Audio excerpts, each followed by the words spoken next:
Shalom. Belum rata nih. Shalom. Semangat ya semua. Kita semangat karena Tuhan ada dan Tuhan hidup. Kalau Tuhan gak ada, Tuhan gak hidup, gak ada semangat di dalam kita. Justru kita semangat karena Tuhan hidup.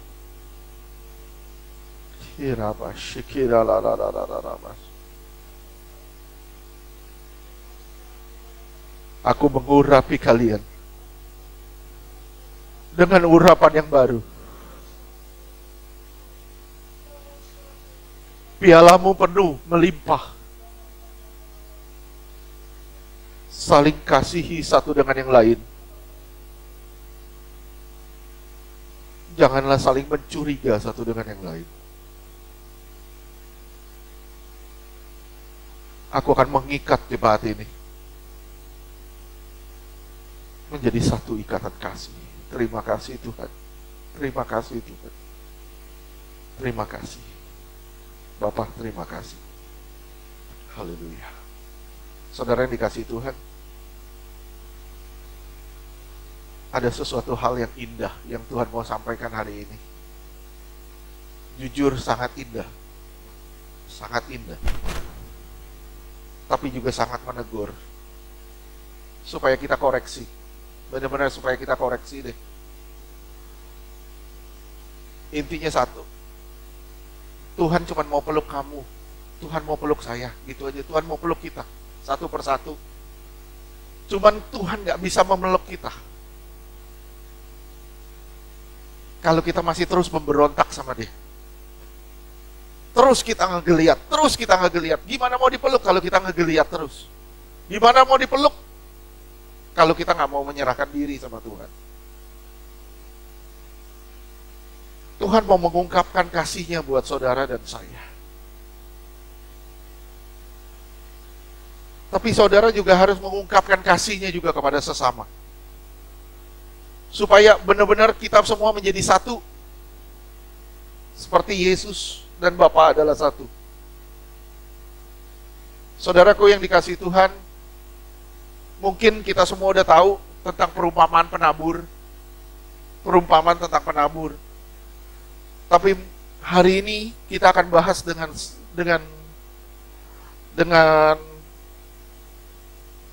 mungkin kita akan bahas lebih dalam lagi. Kita mungkin akan bahas lebih dalam lagi.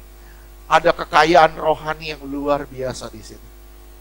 Sekali lagi saya bilang ada kekayaan rohani yang luar biasa di sini. Yang Tuhan rindukan satu, supaya saudara dan saya sungguh-sungguh kita berubah. Sungguh-sungguh kita berubah. Mari kita buka sama-sama di Markus 4 ayat 1 sampai 6, 14 sampai 20, 26 sampai 29. Perumpamaan tentang penabur. Hari ini judul khotbahnya perumpamaan tentang penabur. Markus 4 ayat 1 sampai 6. Pada suatu kali Yesus mulai pula mengajar di tepi danau, maka datanglah orang banyak yang sangat besar jumlahnya mengkerumuni dia, sehingga ia naik ke sebuah perahu yang sedang berlabuh, lalu duduk di situ, sedangkan semua orang banyak itu di darat di tepi danau itu. Iya, terus 2. Markus 4 ayat 2. Ya. Markus 4 ayat 2. Dan ia mengajarkan banyak hal dalam perumpamaan kepada mereka. Dalam ajarannya itu, ia berkata kepada mereka. Ayat 3. Markus 4 ayat 3. Dengarlah, adalah seorang penabur keluar untuk menabur. Iya. Terus ayat 4. Markus 4 ayat 4. Pada waktu ia menabur, sebagian benih itu jatuh di pinggir jalan, lalu datanglah burung dan memakannya sampai habis. Iya, 5. Markus 4 ayat 5. Sebagian jatuh di tanah yang berbatu-batu, yang tidak banyak di tanahnya. Yang Tidak banyak tanahnya. Lalu benih itu pun segera tumbuh, karena tanahnya tipis. Iya. Tumbuh, tanahnya tipis. Terus lanjutkan. Markus 4 ayat 6. Tetapi sesudah matahari terbit, layulah ia dan menjadi kering karena tidak berakar. Iya. Ini ada masalah. Ada masalah di dalam pertumbuhan. 14 sampai 20. Markus 4 ayat 14, penabur itu menaburkan firman. Markus 4 ayat 15, orang-orang yang di pinggir jalan, tempat firman itu ditaburkan, ialah mereka yang mendengar firman. Lalu datanglah iblis dan mengambil firman yang baru ditaburkan di dalam mereka. Iya, ini ada roh jahat. Terus Markus 16. 4 ayat 16, demikian juga yang ditaburkan di tanah yang berbatu-batu, ialah orang-orang yang mendengar firman itu dan segera menerimanya dengan gembira. Iya, 17. Markus 4 ayat 17, tetapi mereka tidak berakar dan tahan sebentar saja. Apabila kemudian datang penindasan atau penganiayaan karena firman itu, mereka segera murtad. Iya, 18. Markus 4 ayat 18, dan yang lain ialah yang ditaburkan di tengah semak duri, itulah yang mendengar firman itu. 19. Markus 4 ayat 19, lalu kekhawatiran dunia ini dan tipu daya kekayaan dan keinginan-keinginan akan hal yang lain masuklah menghimpit firman itu sehingga tidak berbuah. 20. Markus 4 ayat 20, dan akhirnya yang ditaburkan di tanah yang baik ialah orang yang mendengar dan menyambut firman itu lalu berbuah. Ada yang 30 kali lipat, ada yang 60 kali lipat, dan ada yang 100 kali lipat. Iya. Terus ayat 26 sampai 29. Markus 4 ayat 26, lalu kata Yesus, beginilah hal kerajaan Allah itu, seumpama orang yang menaburkan benih di tanah. Iya. 27.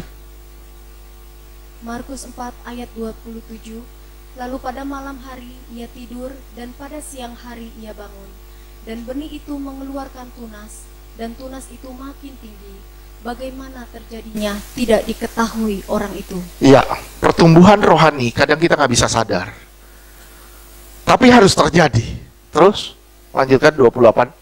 Markus 4 ayat 28, bumi dengan sendirinya mengeluarkan buah, mula-mula tangkainya, lalu bulirnya, kemudian bulir-bulir yang penuh isinya dalam bulir itu. Iya, 29. Markus 4 ayat 29, apabila buah itu sudah cukup masak, orang itu segera menyabit, sebab musim menuai sudah tiba. Iya, kita percaya musim menuai akan tiba. Amin.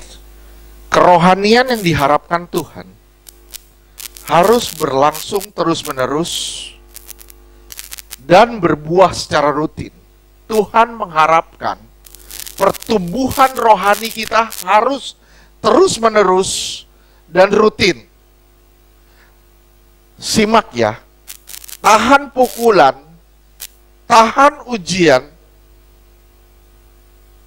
dan tahan terhadap masalah. Inilah pertumbuhan rohani. Mengapa kehidupan rohani kita mudah berubah? Bahkan banyak yang gugur, banyak yang runtuh. Mengapa ada orang yang tidak bisa bertahan sampai akhir?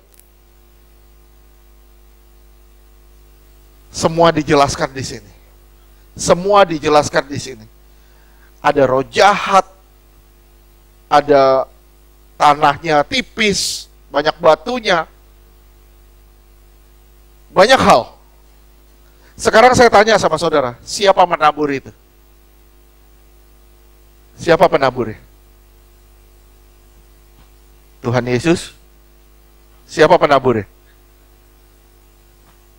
Yesus itu penabur pertama. Saya ulang sekali, Yesus penabur pertama. Saudara dan saya adalah penabur berikutnya. Saya ulang sekali lagi, Yesus adalah penabur pertama. Saudara dan saya adalah penabur berikutnya. Benihnya apa? Benihnya apa? Benih adalah firman Tuhan. Firman Tuhan itu pesan Tuhan tentang keselamatan. Firman Tuhan adalah pesan Tuhan tentang keselamatan. Yang diberi sebagai satu rahasia atau misteri. yang diberi sebagai satu rahasia atau misteri yang harus dipecahkan. Misteri atau rahasia ini harus dipecahkan. Gimana cara memecahkannya? Harus bangun hubungan. Tanpa hubungan, saudara nggak bakal bisa memecahkan misteri ini. Sekali lagi saya bilang, tanpa hubungan, saudara nggak bakal bisa memecahkan misteri atau rahasia-rahasia sorgawi. Rahasia-rahasia sorgawi tidak akan pernah dipecahkan. Coba saudara lihat di Kolose 2 ayat kedua. Kolose 2 ayat 2, supaya hati mereka terhibur dan mereka bersatu dalam kasih, sehingga mereka memperoleh segala kekayaan dan keyakinan pengertian dan mengenal rahasia Allah. Mengenal rahasia Allah. Siapa? Yaitu Kristus. Yesus itu rahasia Allah. Saudara mau kenal dia nggak? Ini sangat rahasia loh. Bisa saudara bayangin, rahasia itu harus dipecahkan gimana? Hubungan. Kalau saudara nggak punya hubungan, tetap akan menjadi satu rahasia. Sekali lagi, kalau saudara nggak punya hubungan, tetap ini akan jadi satu rahasia. Saya rindu, saudara punya hubungan dan saudara bisa memecahkan rahasia demi rahasia surgawi. Ya, Kolose 1 ayat 26.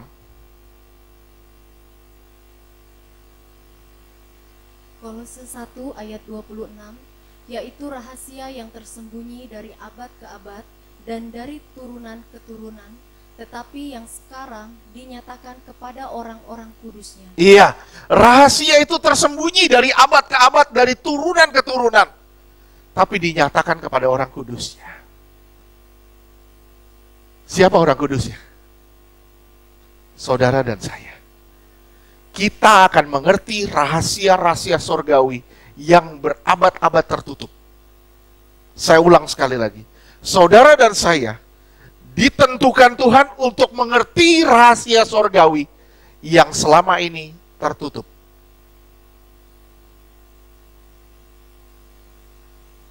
Benih, saudara lihat ya, bayangin ya. Benih itu diberikan cuma-cuma. Oke. Sebagai kasih karunia. Saya tanya sama saudara, tanah mampu menghasilkan buah gak? Mampu gak? Gak bisa. Tanah tanpa benih tetap tanah. Betul? Saya ulang sekali lagi, tanah tanpa benih sampai kapanpun tetap tanah. Tanah itu kotor. Banyak kuman di situ. Banyak binatang-binatang yang kecil-kecil yang nggak bisa kita lihat. Banyak kejahatan di situ. Tanah itu hati kita yang kotor. Benih diberi cuma-cuma sama Tuhan. Dia tabur benih itu kepada saudara dan saya sebagai kasih karunia. Saya ulang. Benih ditabur cuma-cuma kepada saudara dan saya. Tanah tidak mampu menghasilkan benih. Saya bilang sekali lagi, bahkan tanah tidak layak mendapat benih. Saya nggak layak dapat benih itu. Tapi Tuhan beri saya benih itu. Supaya lewat benih itu, dia bisa bertumbuh di dalam saya. Bukankah ini suatu yang hebat yang Tuhan ciptakan buat saudara dan saya? Sekali lagi, bukankah ini suatu yang besar yang Tuhan ciptakan buat saudara dan saya? Kalau saudara bisa menghasilkan buah tanpa benih, saya bilang, saudara hebat, saudara layak jadi Tuhan. Saudara tanah kotor, saya tanah kotor, kita semua tanah kotor. Tuhan beri benih itu cuma-cuma. Tuhan beri benih itu cuma-cuma. Lihat ya, maaf, lihat, perhatiin. Benih, kalau nggak nyentuh tanah, nggak hidup. Betul nggak? Betul nggak? Begitu nyentuh tanah, benih masuk ke tanah, benih baru bisa hidup. Itu hebatnya Tuhan kasih perumpamaan ini. Benih Tuhan beri cuma-cuma. Kita nggak mampu menghasilkan apa-apa. Tapi Tuhan beri kita benih, kita nggak layak terimanya. Jika firman Tuhan didapat berdasarkan pengetahuan atau sains, firman Tuhan bisa diperdebatkan. Sekali lagi, kalau firman Tuhan didapat berdasarkan pengetahuan, firman Tuhan bisa diperdebatkan. Makanya banyak sekali ahli Taurat yang berdebat tentang firman Tuhan sampai hari ini. Kenapa? Hamba-hamba Tuhan adu tinggi pengetahuannya. Gua MTH, gua doktor, gua profesor, banyak gelarnya, banyak ini. Pengetahuan tidak bisa menjangkau Tuhan. Sekali lagi, pengetahuan tidak bisa menjangkau Tuhan. Yang bisa menjangkau Tuhan adalah hubungan, keintiman, pengenalan. Pengetahuan nggak bakal bisa. Orang mau bangga dengan jabatannya, gua doktor, gua STH, gua MTH, gua MM, MA, apa terserah. Tapi bagi Tuhan semuanya itu sampah kalau dia nggak punya hubungan dengan Tuhan. Sekali lagi, semua sampah kalau nggak ada hubungannya dengan Tuhan. Tuhan nggak ngelihat gelar kita, Tuhan ngelihat hubungan kita. Sejauh mana lu dekat sama gua? Sejauh mana kamu intim sama saya?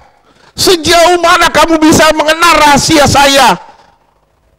Saya akan kasih tahu rahasia saya kepada sahabat-sahabat saya.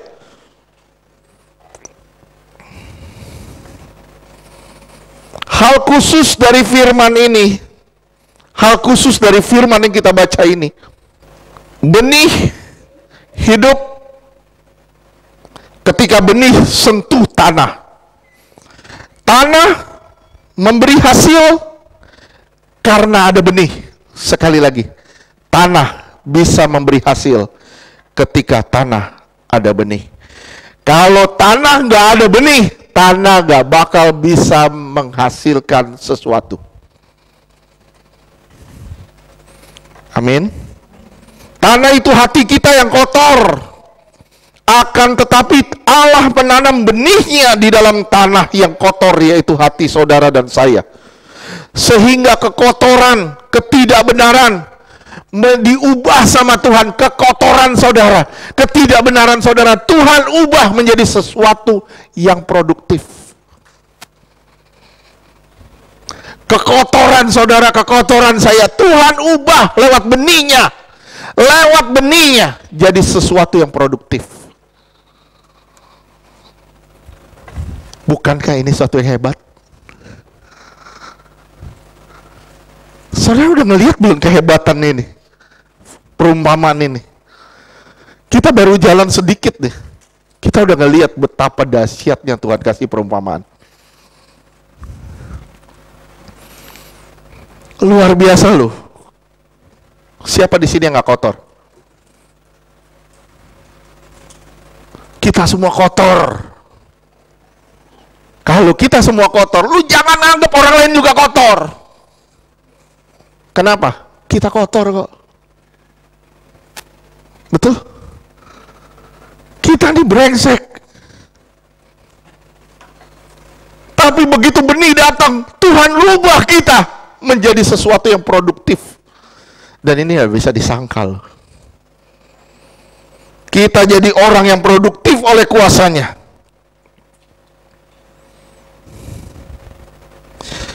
Keselamatan bicara tentang kehidupan. Keselamatan itu bicara tentang kehidupan. Satu aja tuh keselamatan. Keselamatan itu bicara tentang kehidupan. Jiwa kita terus diubah. Jiwa saudara dan saya terus diubah. Sehingga kita benar-benar menjadi manusia yang baru. Kita diubah terus. Jiwa kita terus dirubah. Tapi iblis terus kasih pancingan. Dia kasih pancingan. Ayo dipancing, dipancing terus. Saudara dipancing terus. Sampai kapan Pak saya akan dipancing? Sampai mati. Mati apa? Sampai mati daging. Sampai kita udah gak bisa dipancing lagi. Kalau saudara udah gak bisa dipancing lagi, lu mau pancing apa? Benar nggak? Saudara di kolam renang bersih, biru. Saudara taruh pancingan gitu. Lu mau mancing apa? Kita nggak bakal dapat apa-apa. Kita tahu itu bersih. Kalau kita udah bersih, kalau saudara saya sudah bersih, mau dipancing apa? Saya tanya sama saudara, masih kepancing nggak? Masih kepancing nggak? Masih kotor kita. Nah permasalahannya, masih makan umpan nggak? Masih makan umpannya nggak? Masih makan umpan nggak? Masih. Sampai kapan lu makan umpan terus? Nggak berubah-berubah kita. Bertahun-tahun kita ikut Tuhan. Waduh, kita kenal kebenaran, kita tahu kebenaran, tapi terus aja kita makan umpan. Terus aja kita makan umpannya. Ingat loh, ada benih di kita loh. Udah ada benih di kita. Pertanyaan saya, benih ini hidup nggak sih? Kita dipancing, kita terpikat dengan daging. Tapi setelah ada firman, kita diubah. Kita dipancing, harusnya kita diubah jadi sabar. Dipancing, kita cuma bisa senyum. Kenapa? Roh jahat gak dapat keuntungan di situ. Kita dipancing terus. Oi, jangan kira ya roh jahat berhenti mancing saudara. Jangan pernah kira roh jahat berhenti mancing saudara. Saudara akan terus dipancing. Dia tahu kelemahanmu, dia tusuk di sana. Terus kita dihantam di sana. Sampai apa? Sampai kita kalah, sampai kita jatuh, sampai kita binasa. Sampai sini bisa ngerti tidak sih? Sekali lagi saya ulang, saudara akan terus dipancing sampai saudara jatuh, saudara kalah, saudara binasa. Mau nggak? Nggak. Coba nanti kalau ada yang ngomongin saudara, jelek, lihat ada yang ngomongin saudara, kepancing nggak? Kepancing nggak? Mau bukti?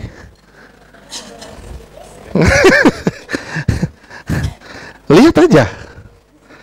Contohnya, kita dipancing sama dosa. Kepancing nggak? Ada orang yang kelemahannya, misalnya, maaf, saya kasih tanda kutip, kelemahannya di dosa seksual. Saya ketemu banyak orang yang saya layani, kelemahannya di dosa seksual. Ada seorang datang ke saya, dia bilang gini, Pak, saya susah loh norak perempuan. Sampai dia bilang gini, orang ini seorang worship leader, dia sampai bilang gini, saya kalau disuruh pilih makan atau cewek, saya pilih cewek, Pak. Worship leader ini cowok, bukan cewek. Sampai segitu parahnya. Dan dia akan dikorek terus, dipancing terus di situ. Gimana cara mancingnya? Gampang sekali dia dapat cewek.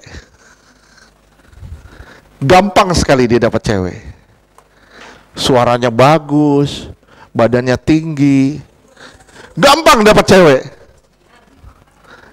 Dan dia nggak bisa nolak. Lihat ya. Roh jahat tahu kelemahan kita. Dan dia akan korek kita di situ terus. Pak, suami saya bawel banget. Itu kelemahanmu. Kau akan pancing di situ terus. Sampai kapan, Pak? Sampai engkau jadi orang yang sabar. Ya kan? Pak, istri saya tuh kalau udah ngoceh, Pak, waduh, kayak petasan renceng. Semua nyamber kemana-mana. Waduh, Pak, lebih parah dari bensin. Kalau udah ngomong nyamber kemana-mana. Saya bilang, itu kelemahanmu. Itu kelemahanmu dan iblis tahu. Loh Pak, sampai kapan Pak? Istri saya berubah Pak. Sampai kamu berubah. Kamu berubah dulu, baru istrimu berubah. Kalau kamu nggak berubah, jangan harap istrimu berubah. Sampai sini ngerti nggak? Sampai kapan berubah? Sampai kita yang berubah. Kalau kita nggak berubah, kita tinggal di lingkaran setan. Lingkaran setan muter di situ terus, muter di situ terus. Kenapa? Karena kita nggak berubah-berubah. Tuhan ngajarin saudara, lu jangan makan pancingan. Betapa mudahnya kamu dipancing. Betapa mudahnya kamu dipancing.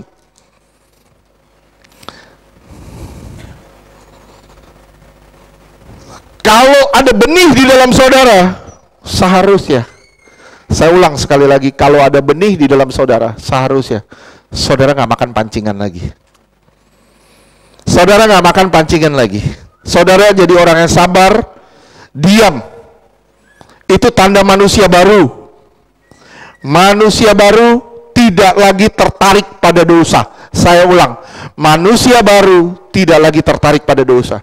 Saudara masih tertarik gak pada dosa?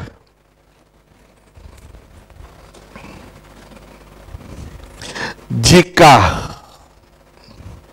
hati kita adalah tanah dan kita tidak benar, tanah kita kotor, kita diubah sama Tuhan lewat benihnya menjadi lahan yang produktif, terus kita akan mengalami perubahan menjadi lahan yang produktif. 1 Petrus 1 ayat 23. 1 Petrus 1 ayat 23. Karena kamu telah dilahirkan kembali bukan dari benih yang fana. Bukan dari benih yang fana, terus? Tetapi dari benih yang tidak fana. Kamu lahir dari benih yang hidup. Benih yang hidup, benih yang utuh. Terus? Oleh firman Allah. Firman Allah, benih itu adalah firman Allah. Terus? Yang hidup dan yang kekal. Yang hidup dan yang kekal. Benih itu hidup. Ketika menyentuh tanah kotor, hidup saudara, hidup saya, langsung bisa hidup dia, langsung bisa bertumbuh. Hebat. Firman Allah buat saudara dan saya lahir baru, karena firman Allah berisi kehidupan. Firman Tuhan yang ciptakan alam semesta. Hebat gak? Saudara lihat alam semesta hebat gak? Hebat gak? Dan firman itu yang menciptakan saudara. Saya bilang saudara ini orang-orang hebat.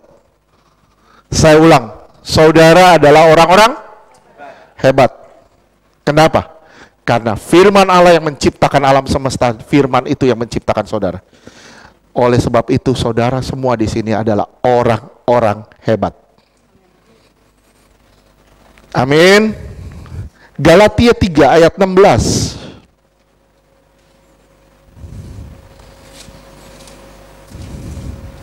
Galatia 3 ayat 16. Adapun kepada Abraham diucapkan segala janji itu dan kepada keturunannya, tidak dikatakan kepada keturunan-keturunannya, seolah-olah dimaksud banyak orang, tetapi hanya satu orang, dan kepada keturunanmu, yaitu Kristus. Ya, sekarang bahasa Inggris deh. Bahasa Inggris ya.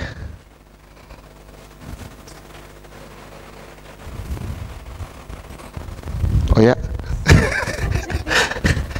Now to Abraham and his seed, keturunan, benih. Benih. Where the promise made. He said no, but and to seed, kepada benih. As of many, but as of one. And to thee seed with is Christ. Benih itu adalah Kristus. Benih itu adalah Kristus. Saya bilang sama saudara, Yesus adalah anugerah buat kita semua. Karena Yesus adalah benih. Sadarlah saudara. Sadar gak saudara? Sadar gak nih? Sadar gak?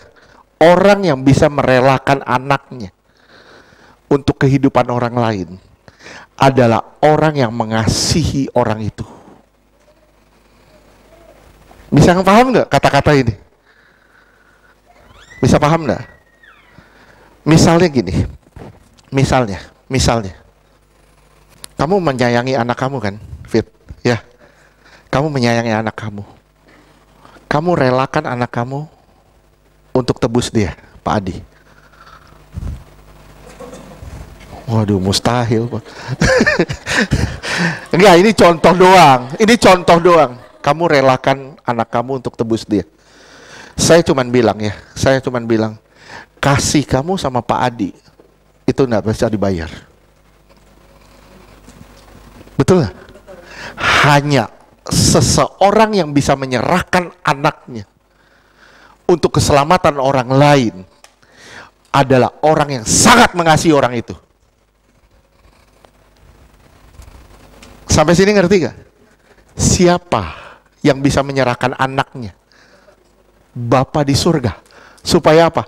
Supaya saudara dan saya selamat. Dia serahin anaknya jadi benih itu.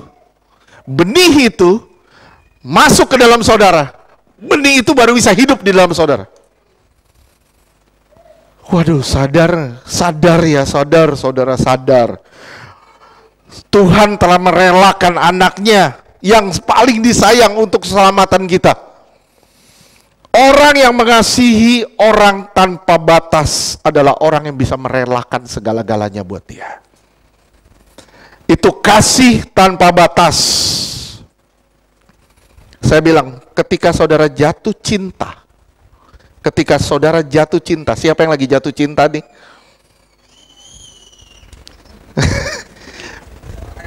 Jatuh cinta, banyak yang lagi jatuh cinta. Ketika kita jatuh cinta, kita bisa bergelora, bersaksi tentang orang itu. Tentang cowok atau cewek itu, kita bisa bersaksi. Waduh, cewek itu baik, misalnya Leo sama Ian. Lagi jatuh cinta nih berdua nih. Wah, Leo bisa bersaksi ke orang-orang. Wah, cewek gua, waduh, baiknya luar biasa. Orang mau bilang apa, tetap dia bilang cewek gue itu baik luar biasa. Begitu juga sama Ian, itu lagi jatuh cinta. Betul gak? Betul? Sekarang gimana saudara bisa bersaksi tentang Yesus? Gimana saudara bersaksi tentang Yesus gak? Bersaksi gak tentang Yesus? Kalau saudara gak bersaksi, berarti saudara belum jatuh cinta sama Yesus.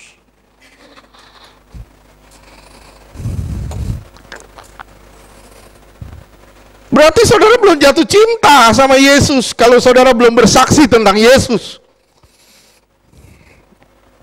Jika Anda jatuh cinta pada Yesus, tunjukin dong sama orang. Lewat perkataan atau dengan perbuatan. Tunjukin sama orang. Baik lewat perkataan atau perbuatan. Kalau perkataan gak diterima, kalau perkataan saudara gak diterima, minimal saudara bisa melakukan firman Tuhan. Orang akan ngelihat, waduh, Yesus tuh kayak gimana sih? Sampai orang yang gak kenal Yesus, orang bilang, Yesus kayak apa sih? Tuh kayak bakso tuh. Kayak apa Yesus? Kayak bakso. Kenapa? Perbuatannya mencerminkan Yesus. Dan itu gak bisa disangkal loh. Itu gak bisa disangkal. Perkataan bisa disangkal, betul? Perkataan bisa disangkal, perbuatan gak bisa disangkal. Perbuatan gak bisa disangkal. Lihat ya. Orang yang hatinya telah diperbarui dan ada kehidupan, tidak bisa tidak, dia akan menjadi saksi Tuhan. Dia akan menjadi penabur. Saya ulang sekali lagi. Orang yang hatinya telah diperbarui dan ada kehidupan di situ, tidak bisa tidak untuk menjadi saksi Tuhan. Dia pasti jadi saksi Tuhan. Dialah penabur. mulai dari perkataan sampai perbuatan. 2 Timotius 4 ayat kedua. 2 Timotius 4 ayat 2, beritakanlah firman, siap sedialah baik atau tidak baik waktunya, nyatakanlah apa yang salah, tegurlah dan nasihatilah dengan segala kesabaran dan pengajaran. Iya, lihat ya, baik atau tidak baik, beritakan firman. Sekarang bahasa Inggris ya, preach the word. Ya, silakan.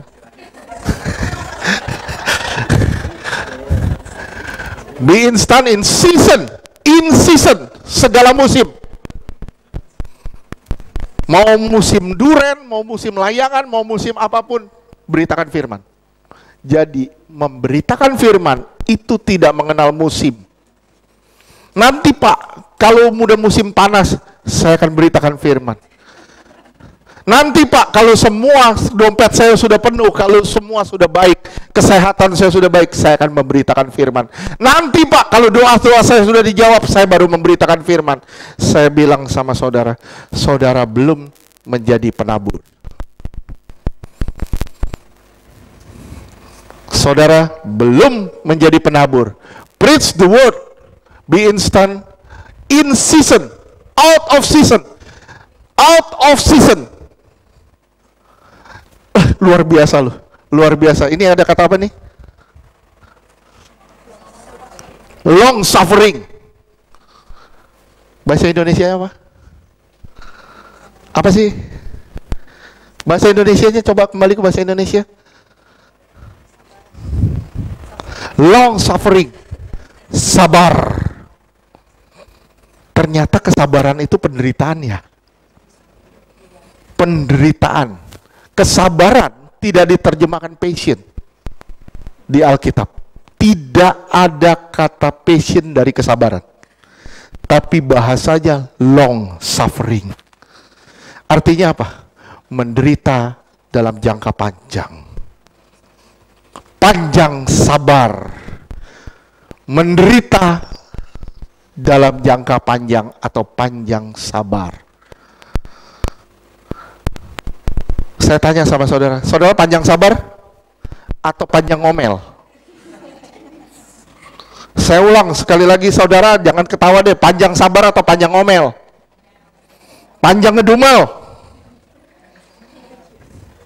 Panjang komplain?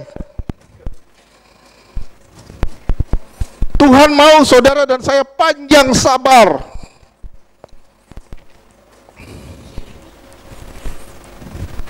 Simak ya, tidak ada yang bangkitkan api kesaksian dalam saudara dan saya selain rasa cinta kita yang mendalam pada Tuhan. Saya ulang sekali lagi, tidak ada yang bisa membangkitkan api kesaksian di dalam saudara dan saya kecuali rasa cinta saudara sama Tuhan.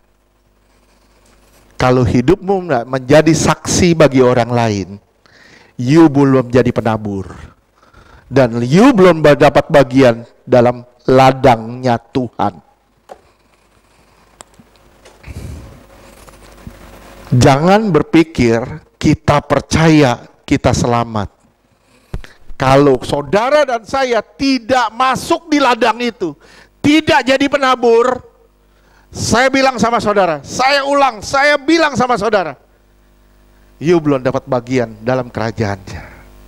Karena Tuhan bilang, ladang itu adalah kerajaannya.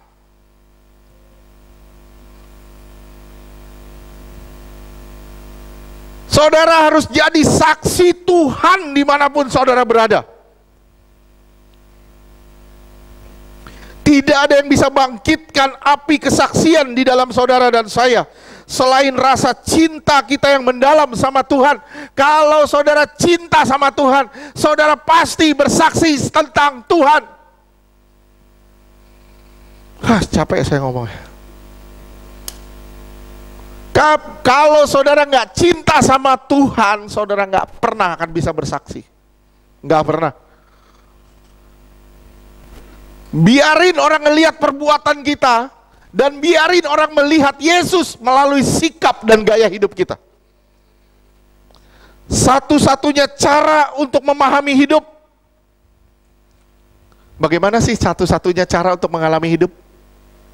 Untuk memahami hidup? Ada yang tahu? Bagaimana caranya untuk mengalami hidup? Untuk memahami hidup? Bagaimana caranya untuk memahami hidup? Mengalami hidup.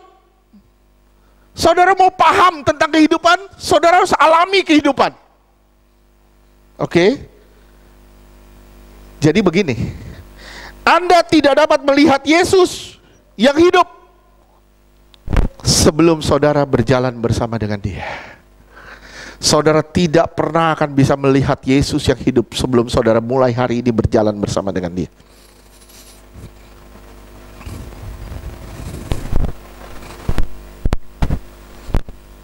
Sorry ya, maaf ya.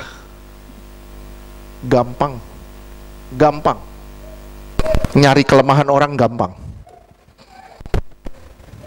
Tapi nyari kelebihan orang nggak ada loh, susah loh, benar. Lebih apa sih? Paling berat badan.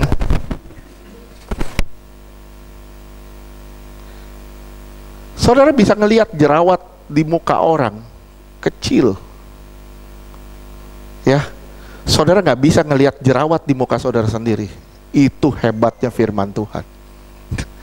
Gimana caranya? Yuk ngaca, kata Tuhan. Muka kita masih ada jerawat. Jangan ngelihat jerawatan orang lain. Oke? Sabar dalam segala hal. Ingat, ada benih yang hidup. Satu-satunya cara untuk memahami kehidupan, alami kehidupan. Satu-satunya cara untuk melihat Yesus yang hidup adalah berjalan bersama dengan Dia. Sekarang kita ngomong tentang iman. Iman itu apa sih? Iman itu respon. Iman itu kepercayaan. Iman itu dasar. Ibrani 11 ayat 1. Enggak, bahasa Inggris lagi enggak.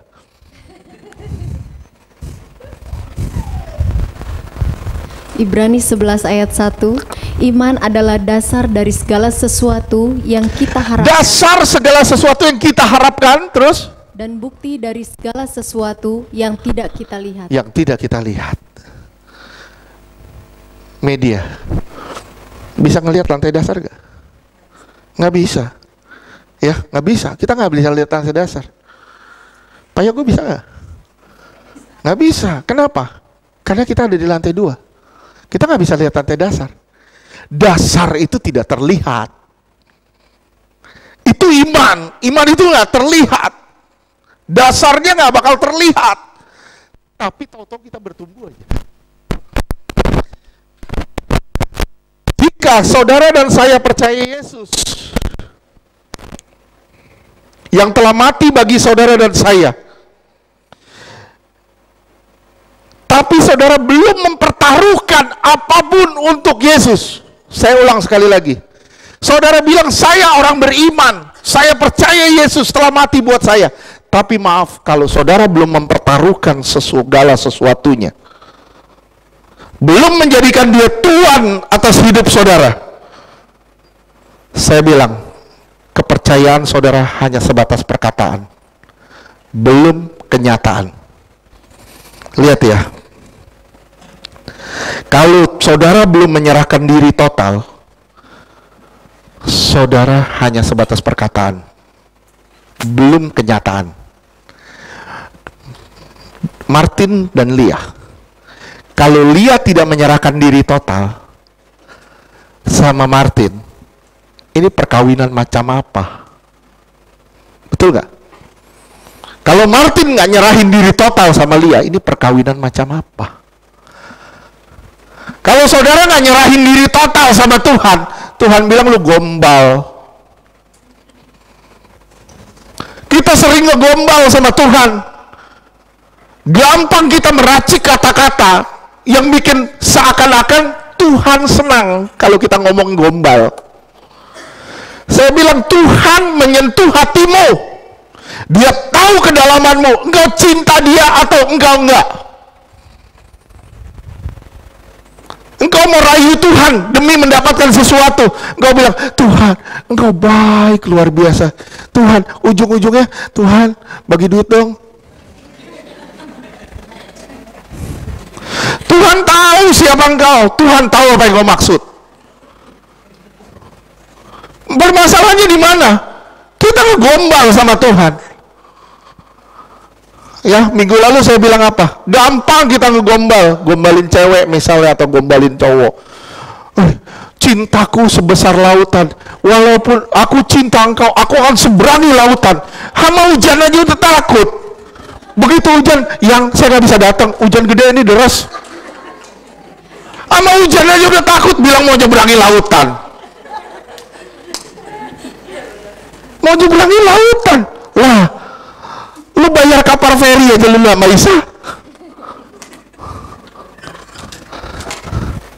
Berani. Kalau ngomong jangan gombal. Gombal gampang. Tapi buktiin dengan kenyataan. Buktiin. Aku cinta padamu. Tiap hari dicium. Nah, saudara bilang, aku cinta engkau Tuhan. Tiap hari datang ke Tuhan. Saya punya pengalaman luar biasa nih, istri saya tahu nih. Tuhan bangunin saya, mungkin Tuhan tiap hari bangunin saya lewat nonis. Si nonis itu tiap hari bangunin saya. Jam berapa? Ini udah berlangsung 1 minggu nih. Aneh, kita tidur bertiga.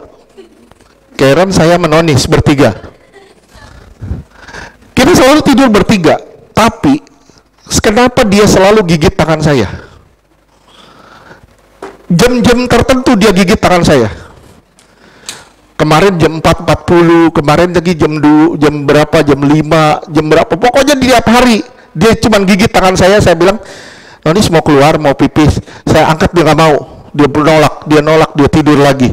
Begitu saya keluar, dia tidur lagi. Tiap hari begitu. Pokoknya dia tunggu sampai saya keluar. Jam-jam pagi itu. Saya keluar, saya doa pagi. Nah, tadi pagi itu yang aneh menurut saya. Tadi malam saya taruh dia di dada saya. Saya bilang, Nonis, bangunin saya ya jam 3. Aneh kan? Dia gigit tangan saya jam 2.40. Dia gigit tangan saya jam 2.40. Begitu dia gigit, saya tahu, oke, saya harus bangun. Saya bangun langsung saya doa. Jam 2.40. Bagi saya itu aneh.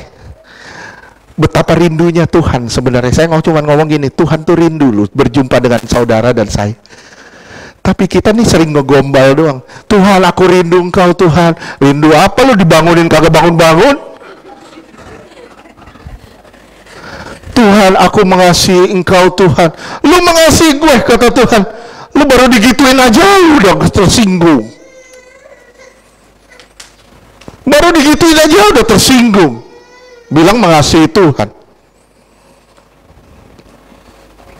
Oke.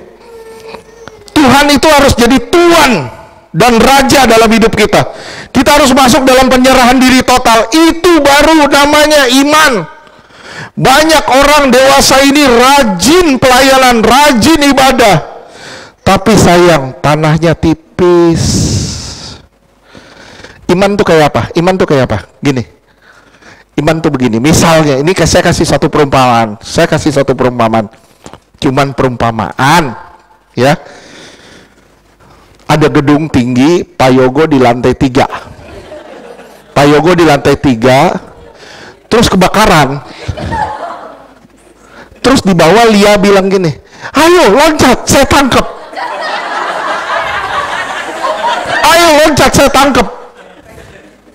Itu iman. Kalau dia loncat, dia beriman. Ya, ngerti gak sih maksudnya? Ngerti gak? Nah, itu mustahil bagi saudara. Iya mustahil. Nah, begitulah iman, itu mustahil. Saya bilang itu iman, itu mustahil. Itu iman. Berapa duit di sini? Kita habis 200 juta lebih. Lebih dari 200. Mustahil gak? Mustahil. Tapi nyatanya kita duduk sekarang di sini mustahil. Tuhan ngomong sama saya di awal tahun. Tuhan bilang gini, tahun ini aku gantiin mobilmu ya. Tuhan bilang, tahun ini aku gantiin mobilmu. Saya bilang, sampai ulang tahun saya bilang, Tuhan saya udah ulang tahun, Tuhan. Mobil saya masih tetap yang begitu. Makin lama asapnya makin ngebul. Nggak apa-apa, kayak fogging, jadi kayak buat ngilangin nyamuk. Makin lama, makin kesini, mobil makin berantakan. Udah jalan, udah reot. Kalau nikung, ngakok. Udah parah deh, pokoknya udah parah. Tapi udahlah biarin. Soalnya cuma bilang, apa benar atau enggak Tuhan yang ngomong. Tuhan bilang tahun ini aku gantiin mobil. Udah, saya datang kemarin, saya nggak sengaja, saya cuma main-main aja ke rumah kakak saya. Nggak main. Saya nggak minta mobil, nggak minta apa, nggak minta. Saya cuma bilang gini, lu gak ngapain? Udah duduk-duduk aja, udah ngobrol-ngobrol aja, nggak ngomong apa-apa. Terus tiba-tiba dia bilang gini, mobil mana? Depan. Gimana keadaannya? Nggak sehat, saya bilang. Udah penyakitan. Langsung dia bilang gini, lu ganti, lu cari, lu cari, gue beliin yang baru.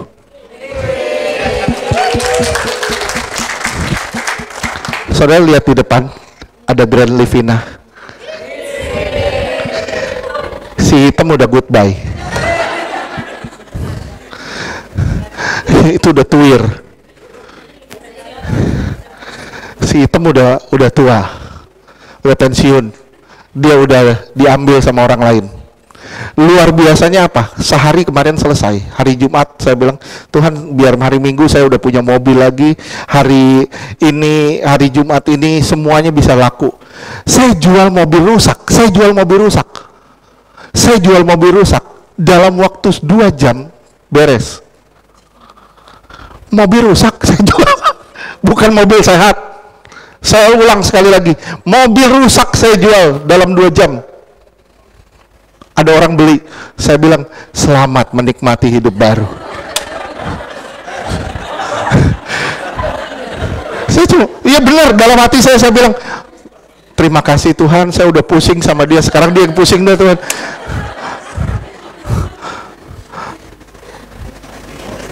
Tiap seminggu sekali saya nambah oli, dua botol, habis terus oli, ditaruh berapapun habis sama dia. Ini saya bilang, nih mobil minum oli. Tapi lihat ya, kalau Tuhan udah ngomong, saya bilang, Tuhan, saya ulang tahun, belum juga. Michael Mariani ulang tahun pernikahan saya, baik saya dapat hadiah.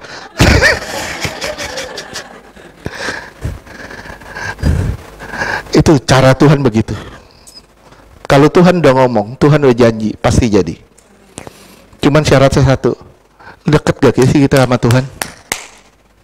Melekat gak sih kita sama Tuhan? Saya ulang sekali lagi, Tuhan rindu ketemu saudara dan saya. Rindu gak saudara ketemu dia? Ya, jangan nanti turun ke bawah, itu mobil pagem, baretin aja.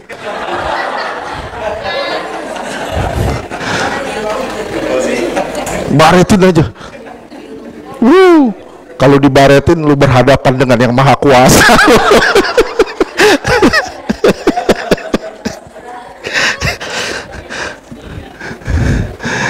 Ya, itu Tuhan kalau udah ngomong. Tuhan ngomong waktu itu apa? Tuhan bilang, retret. Wah, PSBB. Retret kita kan? Betul nggak? Ada masalah nggak? Nggak ada masalah. Tuhan bilang apa? Pindah gedung baru. Pusing pala saya. Jujur pusing pala Barbie.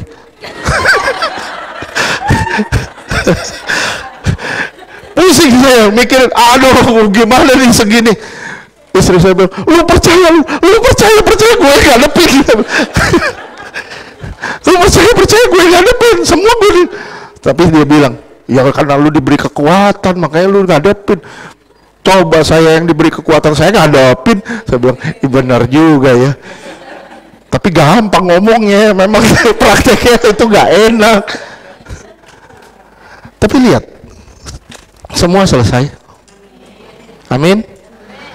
Pengen AC, tambah listrik ini, tiba-tiba ada kok. Ya, Bu Fitri bilang apa? Di BNB kita kedinginan, di sini kita kepanasan. Ya puji Tuhan, sekarang masih bisa rasain dingin-dingin dikit. Amin. Ya. Lihat ya. Inilah hidup yang dangkal. Ini hidup yang dangkal. Dewasa ini banyak orang rajin, pelayanan rajin, ibadah. Tapi sayang tanahnya tipis. Hidupnya dangkal.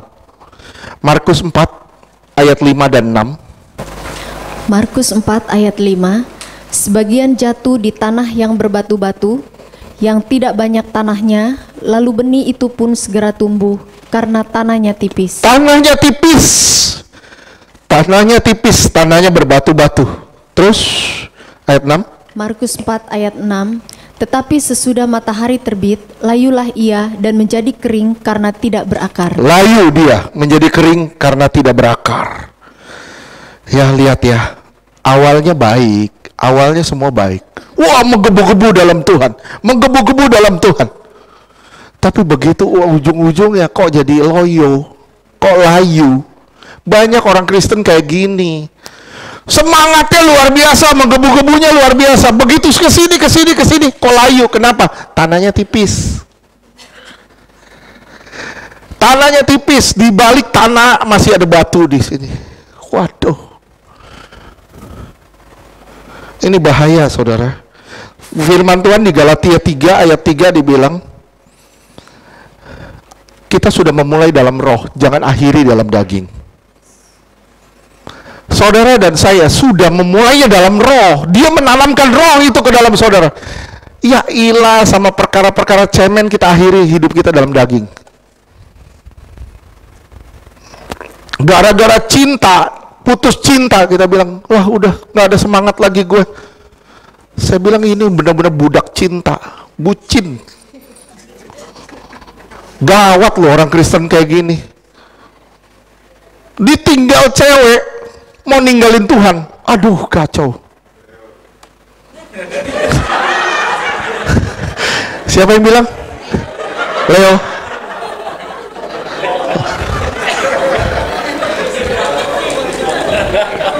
Yan, lu jangan ketawa, Yan, lu harusnya nasehatin dia, Yan.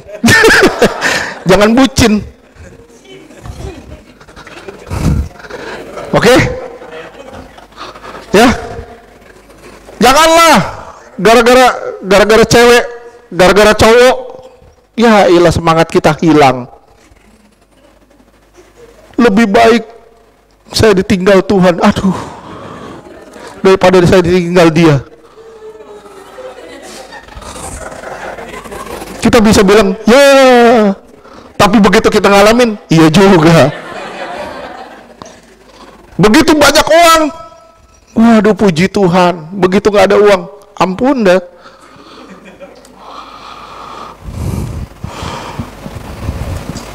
Firman Tuhan berubah menjadi hidup, pertumbuhannya cepat. Tapi sayang, ada bagian yang berbatu-batu, ada bagian tertentu yang keras, yang tidak bisa ditembus. Ini masalah prinsip. Kalau sudah masuk ke masalah prinsip, udah susah. Roma 12 ayat 2. Roma 12 ayat 2, janganlah kamu menjadi serupa dengan dunia ini, tetapi berubahlah oleh pembaharuan budimu, sehingga kamu dapat membedakan manakah kehendak Allah, apa yang baik, yang berkenan kepada Allah, dan yang sempurna. Iya, lihat ya, ini sering kita baca. Janganlah kamu menjadi serupa dengan dunia, tapi berubahlah dalam pembaruan budi, berubah pikiran, berubah prinsip hidup kita. Enggak lagi terkendali oleh otak kita, enggak lagi dikendalikan oleh otak kita, tapi oleh iman kita. Kalau kita pakai otak kita, yang berotot itu kepala kita. Lihat, orang kepalanya banyak uratnya.